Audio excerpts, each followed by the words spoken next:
wabarakatuh. Waalaikumsalam warahmatullahi wabarakatuh. Alhamdulillah wa syukril ala nikmatillah. La haula wa la quwata illa billah. Asyhadu an la ilaha illallah wahdahu la syarikalah wa asyhadu anna Muhammadan abduhu wa rasuluh. Allahumma sholli ala Muhammad wa ala ali Muhammad. Yang dirahmati oleh Allah, Ustadz Dr. Imam Samsi Ali LCMA beserta keluarga. Semoga semoga siang ini kalau di Amerika ya, sehat dan penuh keberkahan. Amin ya rabbal alamin. Ayah bunda, para pemirsa sekeluarga juga demikian. Semoga yang saat ini sedang ikut daring bersama pengajian Ahad malam kita juga sekeluarga sehat dan penuh keberkahan. Amin ya rabbal alamin. Alhamdulillah, Ustadz kita yang non jauh di sana di New York, Ustadz Imam Samsi Ali berkenan malam hari ini bisa hadir di acara kajian Ahad malam kita. Ustadz Samsi Ali, kami yang di Indo ini, di WAG grup kita, kalau ada berita-berita tentang perkembangan atau dalam tanda petik kebangkitan umat Islam di benua Amerika maupun di Eropa, itu betul-betul kami ini merasa bersyukur bahwa berita-berita tentang umat Islam dunia ini seimbang. Ketika melihat di Jazirah Arabia yang sedemikian rupa, apalagi Ustadz Samsi Ali juga mungkin sering pulang ke Jakarta melihat kondisi di Indonesia, berita-berita minir ini juga akhir-akhir ini memprihatinkan. Tapi kalau sudah postingan ketika masjid berjubel, ketika orang masuk Islam di masjid-masjid di Eropa maupun di Amerika, kami ini merasa bersyukur. Dan komentarnya teman-teman kita itu sangat luar biasa kebersyukuran itu. Nah, fenomena ini apakah menjadi gelombang kedua ketika gelombang pertama Islam itu menyebar ke seluruh dunia ini didakwakan oleh para saudagar-saudagar yang merasa bahwa dakwah itu ada di pundaknya dengan kerja kerasnya, dengan kerja yang luar biasa itu, maka dakwah mereka bisa kemana-mana. Tipenya seorang pengusaha yang betul-betul cerdas itu adalah sangat rasional dan dalam kacamata berpikirnya mereka sangat kreatif dalam menjalankan apa saja. Nah, seperti yang juga dipelopori oleh Ustadz Imam Samsi Ali, masyarakat-masyarakat dunia barat itu sangat rasional. Sehingga dakwah-dakwah secara ilmiah, maka sangat membantu bagi mereka untuk mendalami Islam dengan baik. Ya, kalau kita melihat ke dalam bahwa Islam saya, Islam tetangga-tetangga saya, saudara-saudara saya itu, karena orang-orang tua kita itu Muslim, maka anak-anaknya otomatis Muslim. Maka tentu berbeda ketika merasa sadar sebagai seorang Muslim lantas mau belajar dan belajar, sehingga keislamannya itu bisa dipertanggungjawabkan secara ilmiah.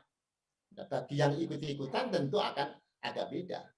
Nah, saya seringkali membaca saudara-saudara kita yang berbondong-bondong masuk Islam, baik itu di Amerika maupun di Eropa itu, karena mereka itu benar-benar belajar tentang Islam. Setelah paham, baru mereka masuk Islam.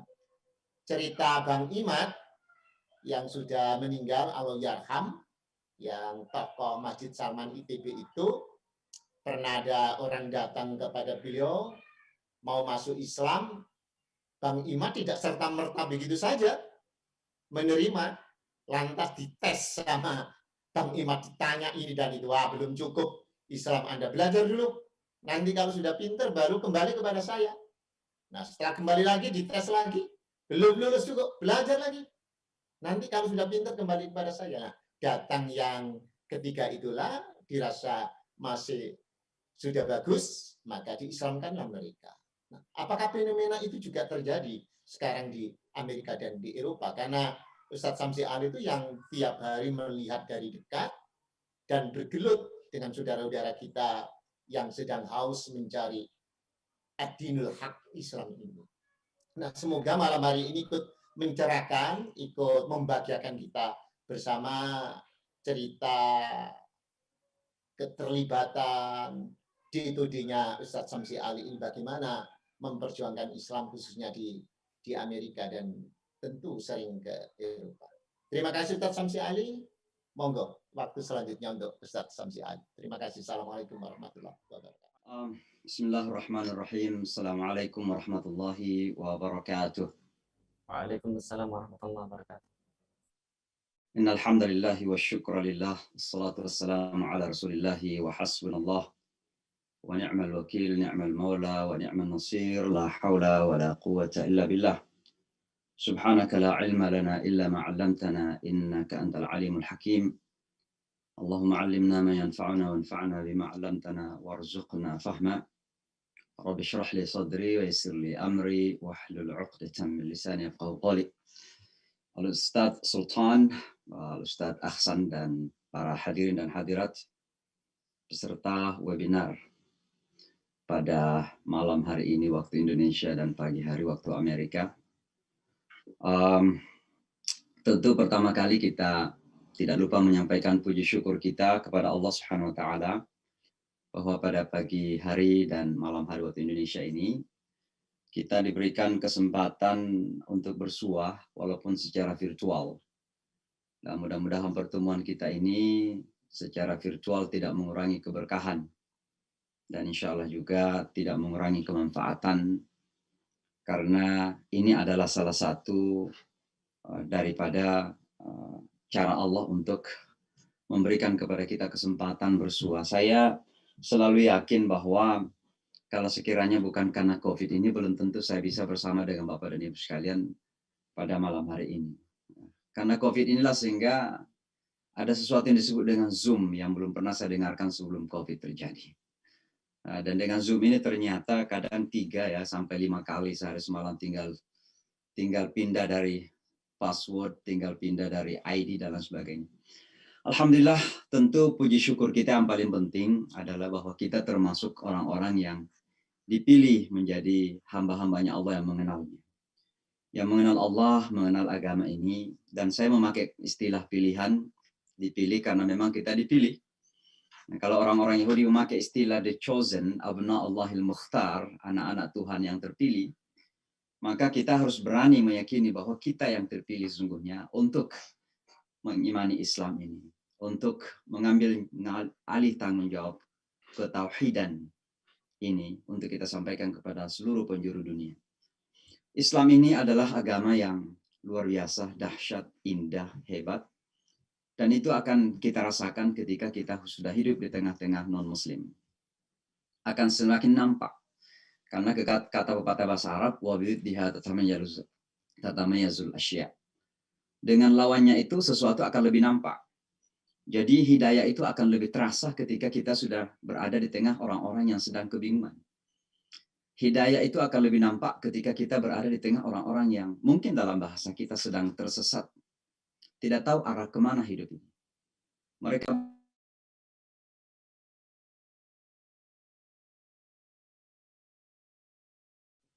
ini dari tadi tanya ya, mute ya? Barusan enggak, sudah. Barusan, berarti ada mute saya, oke. Orang berjalan dalam kehidupan ini, tapi mereka tidak tahu sesungguhnya akan kemana untuk apa ya. Dan ini sebuah kebingungan yang sangat luar biasa. Maka di sanalah kemudian kita bisa merasakan betapa nikmatnya Islam itu. Bahwa dengan hidayah inilah kita tahu betul ya dari mana, untuk apa, dan kemana kita pada akhirnya. Dan itu yang kemudian memberikan direction, memberikan arah hidup yang jelas dalam kehidupan kita. Dan orang yang tidak punya arah hidup, apapun bentuk kehidupannya, pasti akan kebingungan. itulah yang kita istilahkan dengan tersesat. Ya. Ad-dalalin, ad-dalun itu salah satunya adalah karena mereka memang tidak tahu untuk apa dia hidup, apa yang harusnya dia lakukan. Dan pada akhirnya akan kemana. Mereka mengumpulkan dunia ini, harta ini sebanyak-banyaknya. Membangun bangunan, gedung-gedung yang menjulang tinggi. Kemajuan sains dan teknologi. Tapi pada akhirnya semakin bingung. Karena ternyata semakin banyak yang mereka kumpulkan, mereka semakin merasa kegersangan. Merasakan kegersangan itu. Nah, disinilah kemudian kita merasakan nikmatnya iman dan Islam itu, alhamdulillah. Agama kita ini adalah agama yang sempurna, agama yang sangat praktis. Ya. Kesempurnaan agama kita ini memang tidak diragukan lagi. Bahwa segala aspek kehidupan ini, agama kita bersentuhan. Dari tentang spiritualitas ruhiyah, kepada akliyah, kepada jasadiyah, kepada maddiyah, kepada personal, bersifat kolektif juga. Semua diatur oleh agama kita. Mau kamar mandi, keluar kamar mandi, mau makan, selesai makan. Mau tidur, bangun tidur, semua diatur oleh agama kita.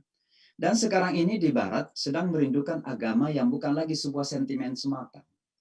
Tapi agama yang bersifat praktis. Karena orang Amerika itu praktis. Kalau sekedar sentimen emosi, ya mereka tidak suka lagi hal-hal yang seperti itu. Karena itu kayak angan-angan. Berangan-angan. Maka Islam ini jangan kita ambil sebagai sekedar sentuhan-sentuhan emosi, sentuhan-sentuhan sentimen. Walaupun memang keyakinan dan iman itu bersentuhan dengan emosi kita. Dan itulah menjadikan kita gerah ketika Nabi kita dihina, ketika Nabi kita dicaci, dan sebagainya. Ada jealous di situ, ada kecemburuan yang terjadi di situ. Ya. Kalau ada orang yang nabinya dicaci, nabinya direndahkan, tapi hatinya tidak sakit, ya perlu ke bengkel hati itu. Karena masalah ya. Jadi iman ini bersentuhan dengan emosi kita juga. Tapi jangan sampai agama kemudian kita jadikan sebagai sentuhan emosi sesaat ya. Agama ini harus menjadi sesuatu yang praktis dalam kehidupan kita. Dan orang-orang Amerika dan Barat menginginkan sebuah agama yang bersifat praktis. Bisa menuntun mereka bagaimana melakukan kehidupan ini. Ada cerita yang sering saya ulang-ulang, dan ini dari tadi malam pun saya ulang-ulang. Bagaimana seorang Buddha pernah datang kepada kita ingin belajar agama Islam. Lalu saya tanya, kenapa ingin belajar agama Islam? Dia mengatakan sebagai seorang Buddha, kalau saya sedang lapar secara spiritualitasnya, sedang kosong secara batin. Saya masuk ke dalam kamar, saya tutup mata saya tutup pintu saya, melakukan meditasi, rasanya puas. Kepuasan sesaat. Tapi begitu saya meninggalkan kamar saya kehilangan lagi. Saya tidak tahu untuk apa yang saya harus lakukan. Kenapa? Karena agamanya sekedar sentuhan batin, meditasi, tutup mata, ya. Ada kepuasan sesaat. Maka dia mengatakan, I want a religion. Saya ingin sebuah agama that can lead me, yang bisa meng-guide saya, yang bisa memberikan tuntunan kepada saya in 24 hours, 7 days. Ya. Dalam 7 hari 7 malam, 24 jam. Kira-kira begitu. Saya katakan, you got it. Anda sudah menemukan ajaran agama itu. Mulailah saya ngomong mengenai agama Islam ini. Ceritanya sebenarnya panjang, tapi saya cuma ingin memberikan satu contoh saja bahwa betapa ajaran agama Islam ini agama yang sempurna dan praktis sifatnya. Nah yang kedua, ajaran agama kita ini adalah suatu yang indah dalam hal keseimbangannya. Salah satu keseimbangan itu adalah keseimbangan akal dan hati. Ya, bagaimana Islam ini bisa mengkoneksi, menghubungkan antara ketajaman akliyah kita ya dan kedalaman batin kita. Dan itu dalam Al-Qur'an. Inna fi khalqis samawati wal ard wa ikhtilafil laili wan nahar la ayatin liulil albab alladzina yadhkuruna Allah qiyaman wa qu'udan wa 'ala junubihim wa yatafakkaruna fi khalqis samawati wal ard. Nah, ini kan namanya kekuatan zikir dan kekuatan fikir. Bahwa dalam agama Islam itu antara iman dan logika bukan sesuatu yang dipertentangkan. Fa'lam annahu la ilaha illa huwa wastaghfir li dzambik. Ya, bahwa iman kita ini juga dibangun di atas keilmuan, bukan dibangun di atas kebutaan. Fa'lam. Nah, inilah yang berbeda dengan beberapa konsep agama ini yang mengatakan bahwa iman kita ini juga dibangun di atas masuk akal, bukan dibangun di atas dia paksakan fa'lam. Nah, inilah yang berbeda. Masuk akal itu bukan berarti kita mampu memahaminya, apakah itu dibangun karena tidak segala sesuatu dalam agama bisa dipahami secara akal. Nah, ini bukan berarti masuk akal itu bukan berarti ini bedanya. Ada yang bertentangan apakah itu, ada yang tidak segala sesuatu dalam agama bisa. Sekarang kita berbicara tentang Islam ini bukan berarti masuk akal. Kita mau memaksa akal kita berpikir bagaimana Rasulullah diangkat dari Masjidil Haram. Ada yang tidak segala sesuatu dari Masjidil Aqsa. Sekarang kita berbicara tentang Islam ini bukan berarti masuk akal. Kita mau masa apakah itu tidak harus apa sangat tidak bersentuhan dengan dia yang bangsakan yang memperjalankan agama Allah kita mau masa apakah itu tidak harus kecuali dikarenakan masa dengan dia yang bangsakan yang memperjalankan maka sekali lagi ajaran agama apakah itu tidak harus kecuali dikarenakan masa dengan dia yang bangsakan tiga yang paling banyak masa sekali lagi ajaran agama apakah itu tidak harus kecuali dikarenakan masa dengan dia yang bangsakan yang paling banyak masa sekali lagi agama apakah itu tidak harus sekarang ini yang terbanyak masuk Islam orang yang berbahasa Spanyol jadi American Hispanic orang Amerika itu orang Hispanic misalnya orang Colombia, Meksiko, Spanyol, Puerto Rico dan Spanyol. Nah kenapa? Ternyata mereka itu orang-orang yang beragama Katolik sangat taat yang terkadang secara ruhiyah, secara spiritual itu sangat dalam. Ternyata mereka secara spiritualitas mereka sangat Katolik, tapi yang terkadang begitu mereka sudah berada di Amerika dengan dunia yang semakin terbuka dengan informasi-informasi yang ada, mereka tidak bisa lagi memaksa diri untuk menerima dogma-dogma yang di satu sisi hatinya merasa tenang tapi akalnya resah.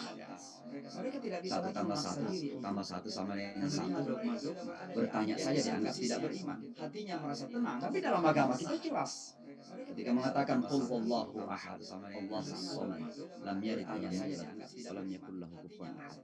Maka ini pembukaan yang mohon maaf ini adalah bagian daripada betapa Islam itu sangat indah yang harus kita syukuri. Bapak dan Ibu sekalian, tentu kalau kita berbicara tentang Islam di Amerika dan di Eropa, kata kesimpulan daripada Eropa dan Amerika ini kan biasanya disebut dengan kata Barat ya. Walaupun istilah Barat ini itu sesungguhnya bukan penggambaran geografi. Jadi bukan penggambaran batas-batas dunia atau negara. Tapi kata Barat itu adalah sebuah definisi demografi, definisi kelompok manusia tertentu. Nah, siapa Barat itu? Kata Barat artinya kelompok orang-orang yang lebih pintar, merasa lebih maju, merasa lebih beradab, merasa lebih berpendidikan, merasa lebih kuat. Nah, sebaliknya adalah Timur. Maka ada Barat, ada Timur. Nah, selain orang Barat, artinya orang-orang yang terbelakang, miskin, ya, pikirannya sempit, wawasannya tidak luas, ya, tidak berpendidikan, ya kurang beradab dan seterusnya. Maka manusia ini membagi dunia kepada Barat dan Timur. Nah, istilah Barat sekali lagi bukan geografi. Kenapa? Karena ternyata Australia juga merasa Barat. Selandia Baru juga merasa Barat. Padahal mereka di paling bagian timur dunia itu. Matahari terbit pertama kali di Selandia Baru.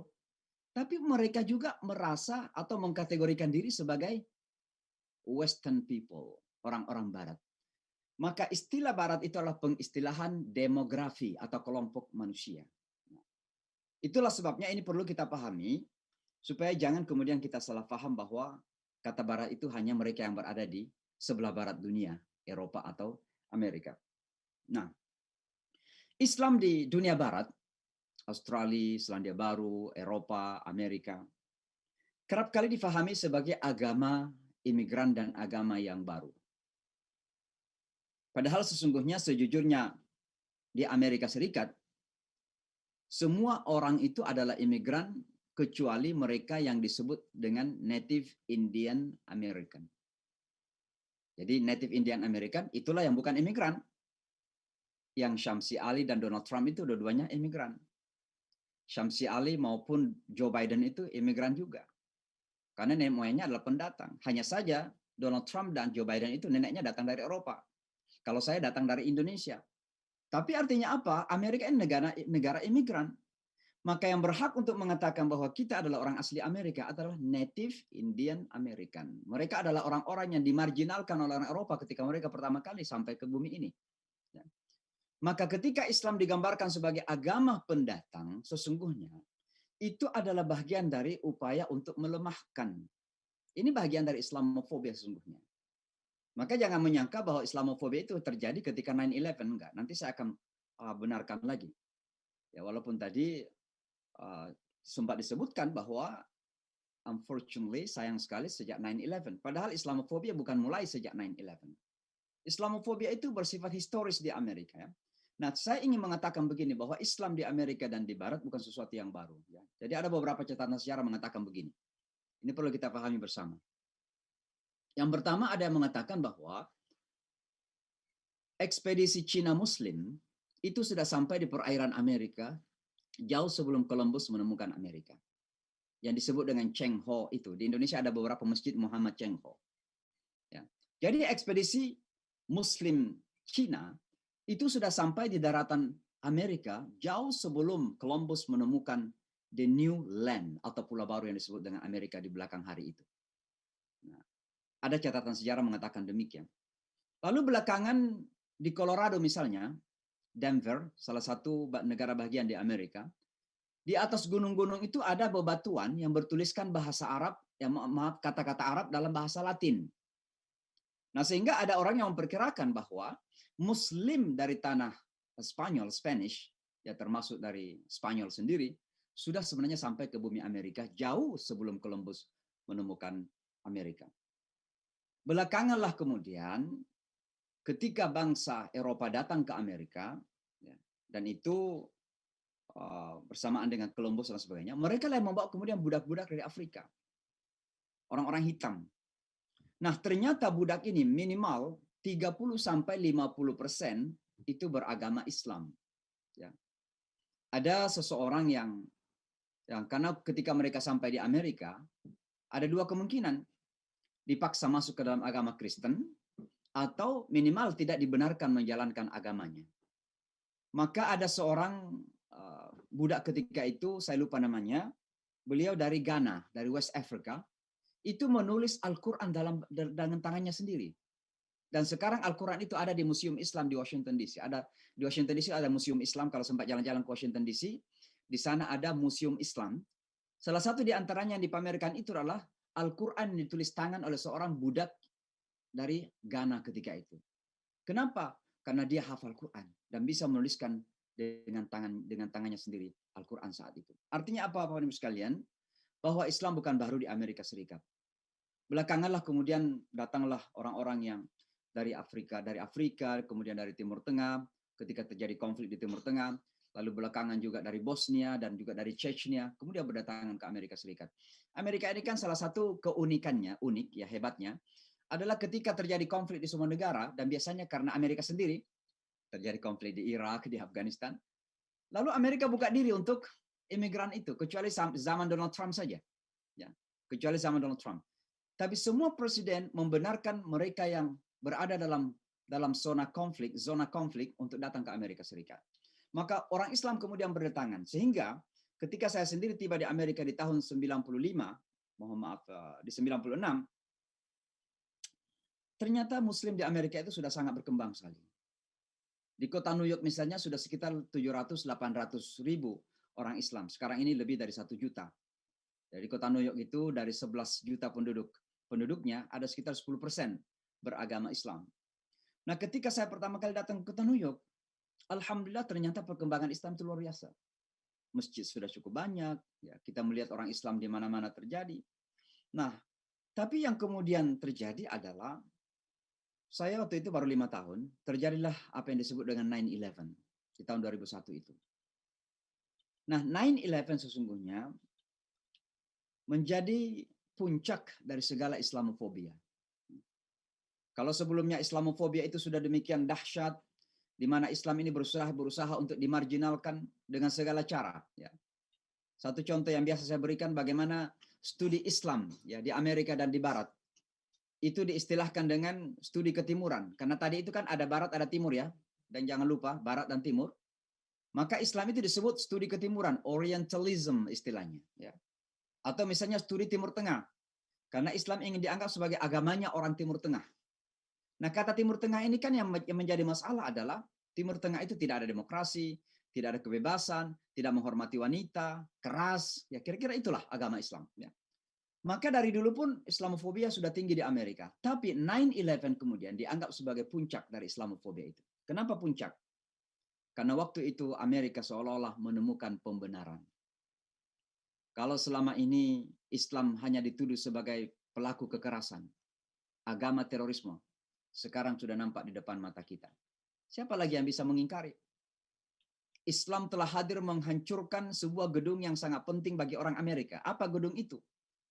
Pentingnya bukan karena tingginya, bukan. Itu 125 atau enggak salah tingginya.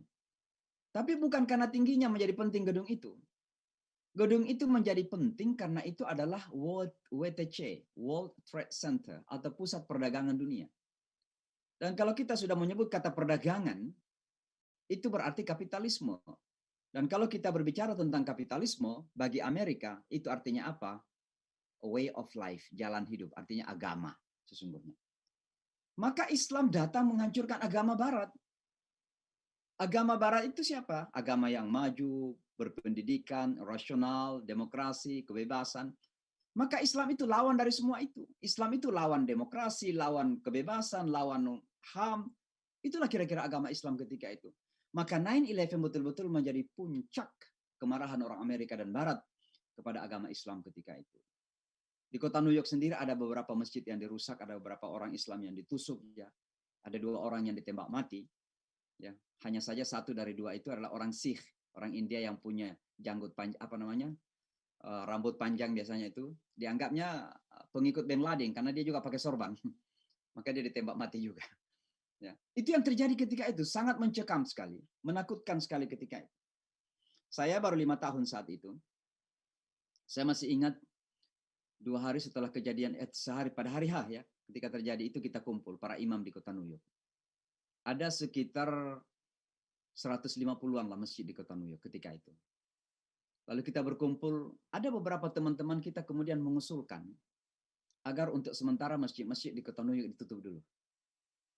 Syukur alhamdulillah Allah memberikan kekuatan kepada kita semua. Banyak di antara imam kemudian tidak setuju untuk menutup masjid itu. Alasan kita sederhana.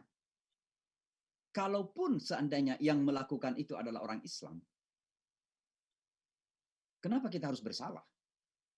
Apakah mereka menjadi ambassador kita, duta besar kita, atau duta kita, wakil kita? Kan tidak demikian. Apa salah kita? Kenapa masjid kita harus kita tutup? Alhamdulillah tidak satu pun masjid ditutup.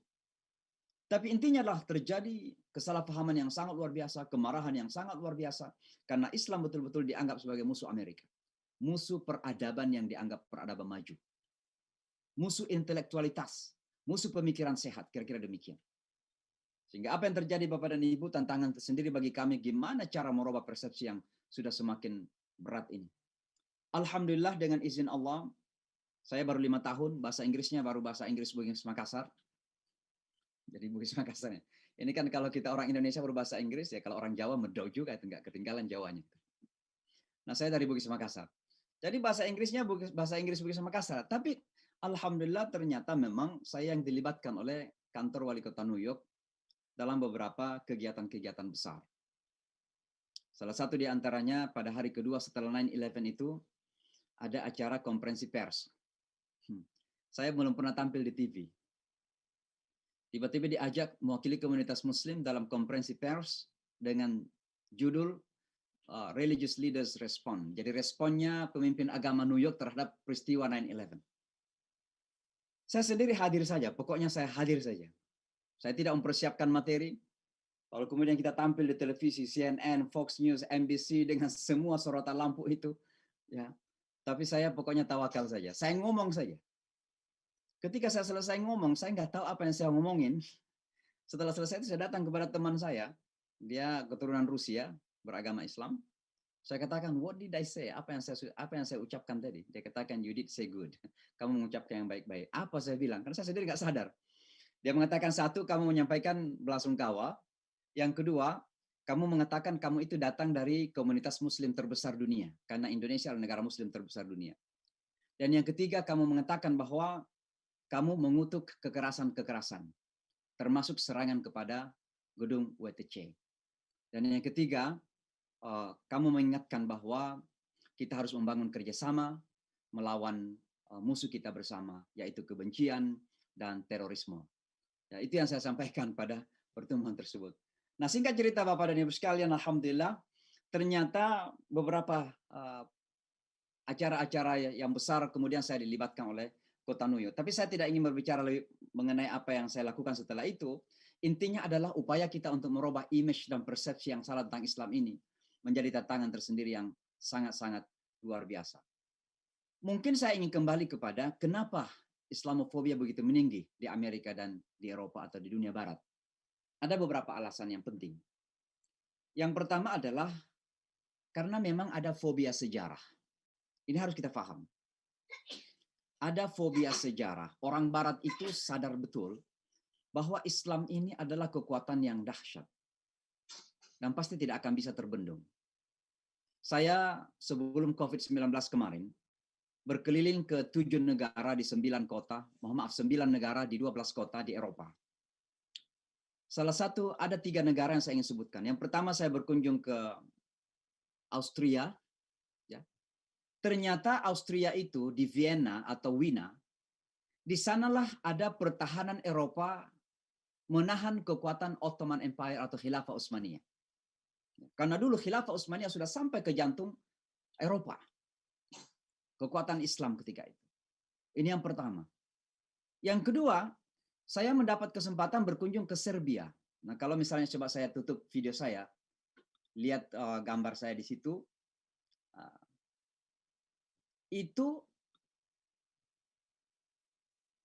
Itu adalah masjid di Serbia yang dibangun oleh Khilafah Utsmaniyah.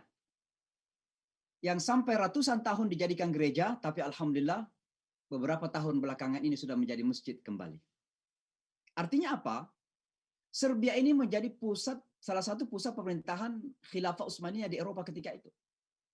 Dan yang ketiga, saya berkunjung ke sebuah negara yang baru saja keluar dari sistem komunis, namanya Slovakia. Ya. Saya di Bratislava, ibu kota dari Slovakia ini. Ternyata di salah satu universitas di Slovakia ini ada museum Islam.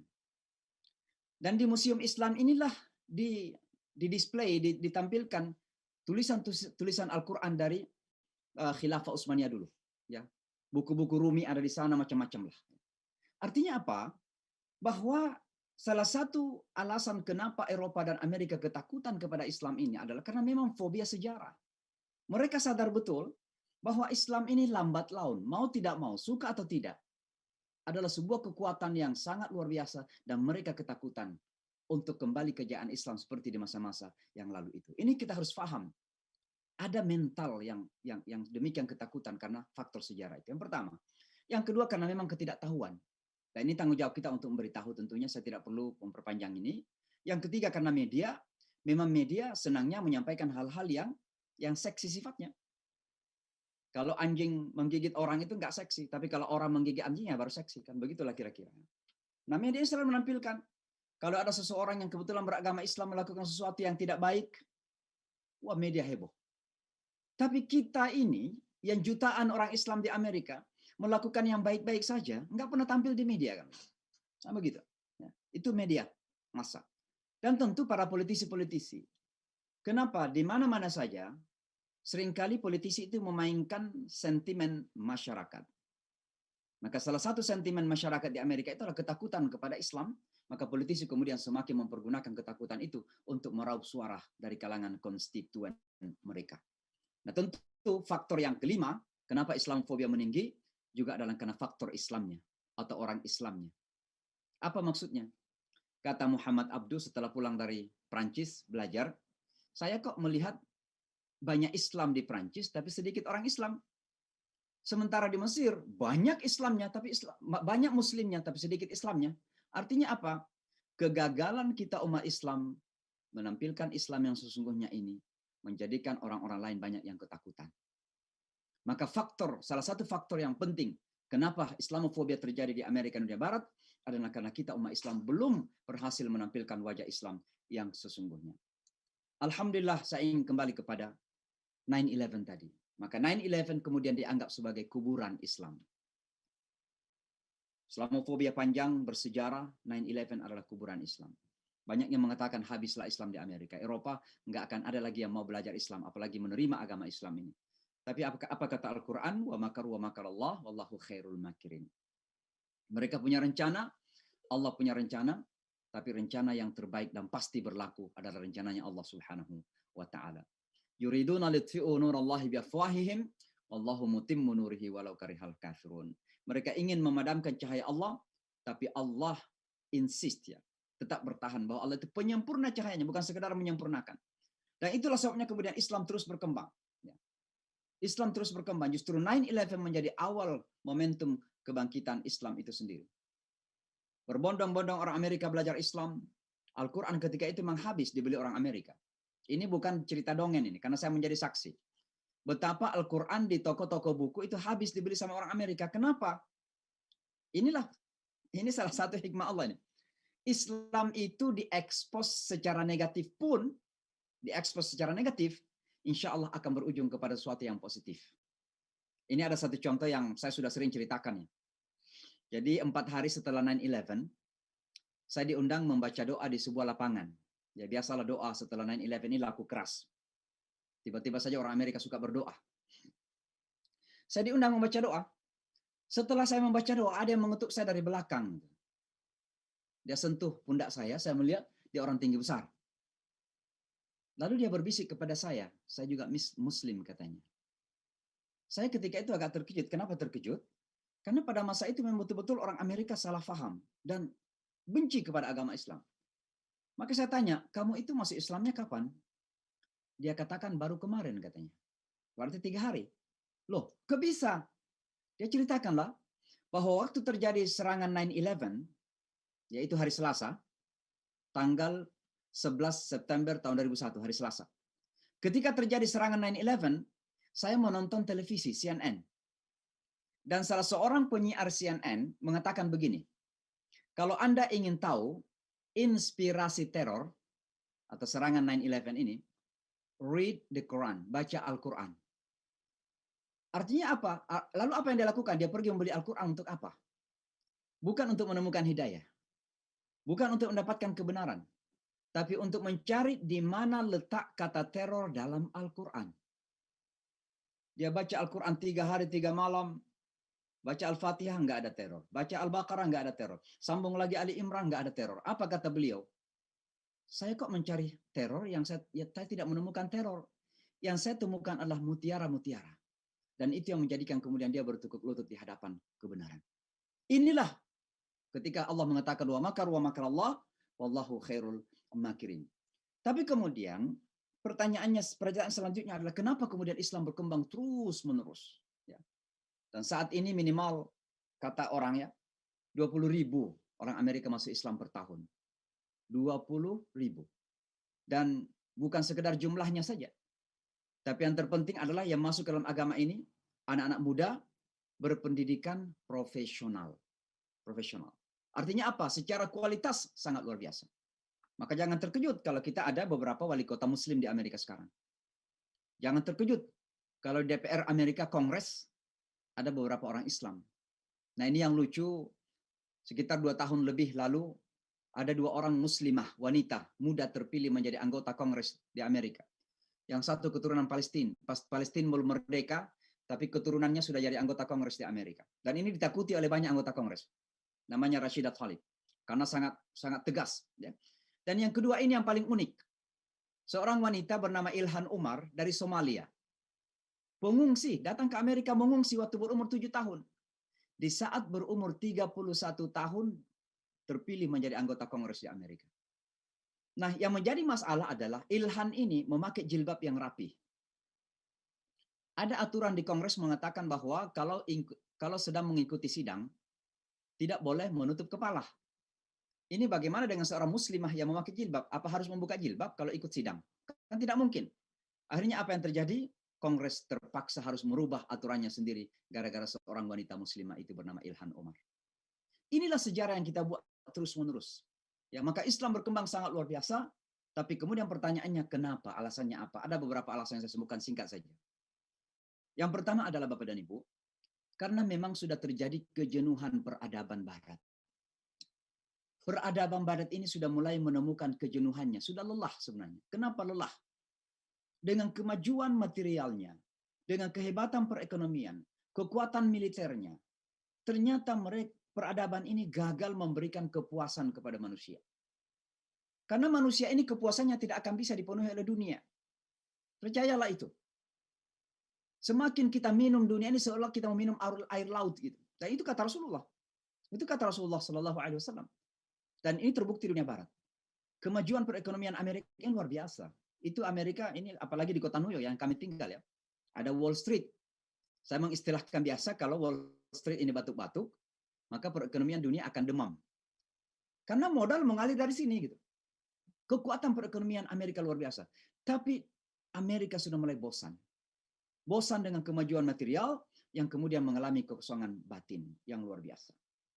Kejenuhan peradaban ini satu contoh karena tadi Ustadz Sultan memberikan contoh dari Bang Imad. Ya. Bagaimana seorang Amerika Putih pernah datang ke kelas saya. Saya punya kelas mu'alaf. Namanya Islamic Forum for Non-Muslim. Atau Forum Islam untuk Non-Muslim. Datanglah seorang anak muda ke kelas saya. Namanya Mark. Ini tadi malam juga saya cerita ini. Mark. Namanya Markus. Dia tidak mendengarkan serius. Dia tidak serius mendengar. Setelah selesai kelas, saya tanya, ada yang mau bertanya? Tidak ada, dia angkat tangan. Dia mengatakan, boleh nggak kalau saya punya waktu lebih setelah kelas ini? Saya katakan boleh. Duduklah kita berdua. Lalu saya tanya, what I can do for you? Apa yang saya bisa bantu? Dia mengatakan, saya marah. Loh, kenapa marah? Saya bilang. Dia mengatakan, saya ini kok seperti mesin. Di pagi hari bangun, ya, di malam hari saya kembali ke rumah.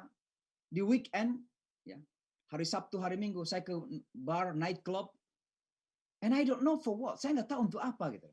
Jadi hidupnya itu menjadi sebuah rutinitas ya berputar terus-menerus tanpa dia tahu untuk apa dia hidup. Akhirnya marah pada kehidupan. Inilah kejenuhan yang terjadi. Singkat cerita, alhamdulillah, teman kita ini kemudian masuk Islam 3 hari setelah bertemu dengan saya. Dan sekarang ini sudah punya istri dari keturunan orang Maroko dan sudah punya 2 anak. Ini cerita lama. Nah, dia sudah menemukan keteduhan, ketenangan, ketentraman dengan agama kita. Ini adalah penggambaran saja bahwa memang sudah terjadi kejenuhan yang luar biasa dengan peradaban material yang tidak ditopang oleh spiritualitas atau ruhiyah. Nah, tentu yang kedua adalah memang sudah terjadi kekosongan batin. Di barat ini terjadi kegersangan batin yang sangat luar biasa. Dan itu yang menjadikan kita lihat bagaimana kota New York yang sangat luar biasa itu kemajuan dunianya. Ada PBB, ada gedung-gedung mencakar langit gitu. Tapi kita lihat bagaimana orang stres gitu. Kejut kalau naik kereta api di bawah tanah di kota New York, namanya subway, kereta api di bawah tanah. Lalu coba perhatikan orang di pagi hari kalau pergi ke kantor misalnya, perhatikan wajah-wajah mereka. Ada yang tersenyum sendiri di sana, ada yang marah-marah sendiri di sana. Loh, kenapa? Mereka adalah banyak orang-orang yang stres gitu. Ini ada cerita juga ini. Jadi ada orang yang pernah ditugaskan, lalu kemudian kembali orang Brooklyn di kota New York. Jadi suatu ketika dia marah pada dirinya sendiri. Kenapa? Rupanya tentara Amerika ini kalau sudah selesai tugas itu gajinya sangat sedikit. Maka dia marah pada dirinya sendiri. Nah, suatu ketika dia mau kira-kira berpikir untuk mengakhiri hidupnya lah. Sampai suatu ketika dia pergi ke Manhattan. Manhattan itu pusat kota New York dengan gedung-gedung yang menjulang tinggi. Ketika melihat orang homeless, orang miskin di pinggir-pinggir jalan yang meminta-minta itu, akhirnya dia ingat seorang temannya di Afghanistan. Siapa temannya itu? Tukang sapu di kantornya dia. Gajinya sangat kecil, punya anak 6, tapi dia kemudian teringat karena setiap hari datang ke kantor menyapu sebagai tukang sapu, tersenyum. Seperti bahagia. Maka apa yang dia lakukan? Gara-gara temannya itu, dia datang ke masjid bertanya, kenapa teman saya itu kok setiap hari bisa datang dengan senyuman? Padahal gajinya kecil, punya keluarga besar, tapi nampak seperti nggak ada beban kehidupan. Lalu kita jelaskanlah bagaimana Islam memberikan pemahaman kepada kita tentang kehidupan. Bahwa hidup ini khalaqal mauta wal hayata liyabluwakum ayyukum ahsanu amala. Alhamdulillah teman kita itu masuk Islam. Tapi poin saya adalah bahwa memang terjadi kegersangan batin yang sangat luar biasa. Dan Islam hadir untuk memenuhi kegersangan batin tersebut. Nah yang ketiga adalah bahwa memang Islam itu adalah agama yang sangat imbang seperti yang saya sebutkan tadi. Dan saya tidak perlu sebutkan lagi ini. Bisa menyambungkan antara ketajaman akal dan kebersihan hati dan ketajaman hati. Keempat adalah bahwa Islam ini mengajarkan kepada kita ajaran yang lengkap dan praktis. Yang kelima adalah akhlak Islam ini yang menjadi daya tarik yang sangat luar biasa. Akhlak ini sangat penting Bapak dan Ibu sekalian, dan saya ingin menekankan begini. Seringkali saya kalau pulang ke Indonesia itu ditanya, metode dakwah yang paling baik di Amerika itu apa? Saya mengatakan begini, setiap orang Islam itu wajib menjadi dai. Tapi tidak semua orang Islam bisa menjadi penceramah. Maka ceramah dalam tatanan dakwah kita itu hanya 15-20% maksimal. 80% atau lebih dakwah kita itu bukan dengan ceramah. Kita bisa ceramah berapi-api, bahkan dengan pendengar yang jutaan umat misalnya. Tapi berapa efektivitasnya? Lalu apa dakwah yang paling efektif? Dakwah yang paling efektif adalah menampilkan akhlakul karimah Islam itu. Dan itu yang kemudian kami lakukan di kota. Saya dulu diundang itu jadi imam di sebuah masjid, sekarang namanya Masjid Al-Hikmah. Masjid yang dibangun oleh masyarakat Indonesia. Walaupun setelah 9/11 saya nggak di situ, tapi saya memimpin Islamic Center dan kemudian sekarang memimpin namanya Jamaica Muslim Center. Nah, Masjid Al-Hikmah ini adalah masjid yang datangi tetangga-tetangga di seberang, ketuk pintunya. Good morning, sir. Good morning. Selamat pagi. Apa yang saya bisa bantu, kata mereka? Kita mengatakan, kami adalah tetangga Anda. Lalu kemudian kita memakai dalil mereka juga. Apa dalil mereka dalam Injil? Bukankah Yesus mengatakan, cintailah tetanggamu sebagaimana engkau mencintai diri kamu sendiri. Kenapa kita memakai dalil mereka? Sebab kalau langsung baca Qul huwallahu ahad kan terkejut mereka. Apalagi Allahu la ilaha illa huwal hayyul qayyum. Terkejut mereka. Maka kita memakai dalil mereka. Mulai mereka tersenyum. Siapa kamu? Kita mengatakan tetangga. Boleh nggak kamu datang ke tempat kita? Nah, alhamdulillah orang Indonesia itu kalau kumpul-kumpul kan salah satu kelebihannya pasti makan-makan. Ya. Kalau orang Indonesia kumpul nggak ada makannya, walaupun susah ini kalau setiap ritual kita kumpul nggak ada makan, ini susah ini Ustadz Sultan ya, susah ya.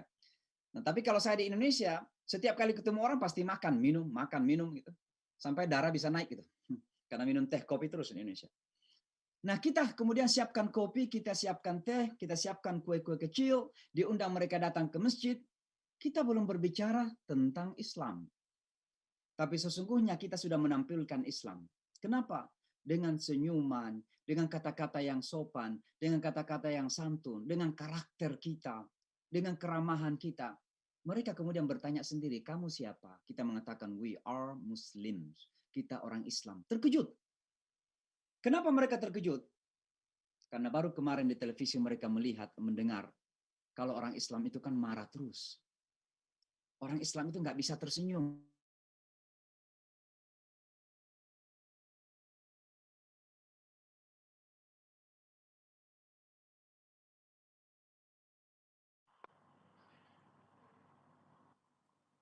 Halo. Ya, terputus, maaf. Ini kok ada orang Islam tidak saja tersenyum, tapi memberikan kue, memberikan kopi. Maka akhirnya mereka bingung, yang mau dipercaya ini apa televisi, apa orang Islam gitu. Nah, terserah saja, mau percaya orang yang hidup atau benda mati gitu. Alhamdulillah saya ingin persingkat cerita Bapak dan Ibu sekalian. Demikianlah bahwa Islam ini berkembang terus-menerus. Dan karena beberapa alasan termasuk karena akhlakul karimah kita ini. Dan oleh karenanya mari kita umat Islam tampilkanlah akhlakul karimah kita. Saya sering mengatakan begini, kalau ada orang lain menggoncang dunia ini dengan bom, orang Islam insya Allah akan menggoncang dunia ini dengan perilaku, karakter kemanusiaan kita. Maka yang dipuji dalam Al-Quran tentang Rasul itu bukan ibadahnya, bukan sholatnya, bukan tahajudnya. Tapi wa innaka la'ala khuluqin azim. Nah, saya ingin mengakhiri dengan mengatakan begini, Islam kemudian berkembang terus dengan dinamika yang terjadi. Sejak 9/11 kemudian ada Presiden Bush melakukan peperangan ke Irak, ya terjadi kesalahpahaman juga. Karena perang kepada teror itu dimaknai sebagai perang kepada Islam juga ketika itu. Lalu alhamdulillah Allah memberikan Amerika seorang presiden bernama Barack Obama. Nah, Barack Obama ini unik. Kenapa? Bapaknya Muslim dari Kenya, orang Kenya. Tapi yang lebih unik lagi, Barack Obama ini pernah tinggal di Matraman Dalam di Jakarta. Jadi waktu kecil itu barangkali pernah dia lari-lari main-main di masjid kan, minimal pernah dengar azan lah. maka orang yang pasti punya pengalaman tentang Islam. Jadi kita betul-betul mendapat keberkahan ketika itu karena Barack Obama sangat bersahabat dengan Islam. Tiba-tiba setelah Barack Obama, Allah uji lagi. Datanglah seorang presiden yang rasis. Orang yang sangat anti-Islam. Bayangkan, kalau Bush mengatakan begini, Islam itu agama damai, walaupun ada orang Islam yang tidak damai. Kalau Trump itu bukan begitu. Memang Islam itu agama yang berbahaya. Dan orang-orang Islam ada memusuhi kita atau musuh kita. Itulah Donald Trump. Maka dia ingin melarang orang Islam masuk Amerika. Tapi sekali lagi wa makar Allah, wallahu khairul makirin, tidak mengurangi perkembangan Islam, hanya mengganggu saja. Makanya saya ingin selalu mengatakan bahwa Islam di Amerika tidak bisa dihalangi, hanya bisa diganggu-ganggu saja. Donald Trump itu hanya gangguan, bukan halangan. Nah, alhamdulillah sekarang kita memiliki presiden yang baru bernama Joe Biden. Apakah Joe Biden ini akan lebih baik? Insya Allah jauh lebih baik daripada Donald Trump. Tapi apakah kita harus bergembira berlebihan? Jangan dulu. Kenapa jangan dulu? Karena Amerika itu adalah sistem tidak ditentukan oleh orang per orang. Ya, maka tergantung bagaimana umat Islam memainkan peranan nanti. Ya, termasuk dalam hal Timur Tengah, Palestina dan Israel, ini tentu tantangan bagi umat Islam untuk melakukan tekanan, pressure kepada pemerintah agar lebih berpihak kepada Palestina. Saya kira demikianlah yang bisa saya sampaikan. Kita perluas lagi dalam tanya jawab. Jadi ibu-ibu sekalian, Bapak, mari kita terus membangun optimisme. Ya, karena kenapa? Allah berjanji banyak dalam Al-Quran bahwa pada akhirnya insyaallah Islam ini akan menemukan kejayaan. Islam ini akan kemenangannya. Maka jangan pernah sama sekali ragu bahwa pada akhirnya insyaallah kejayaan ini akan kebenaran. Dan insyaallah Islam adalah kebenaran. Saya kira demikian. Allah akan jumpai. Assalamualaikum.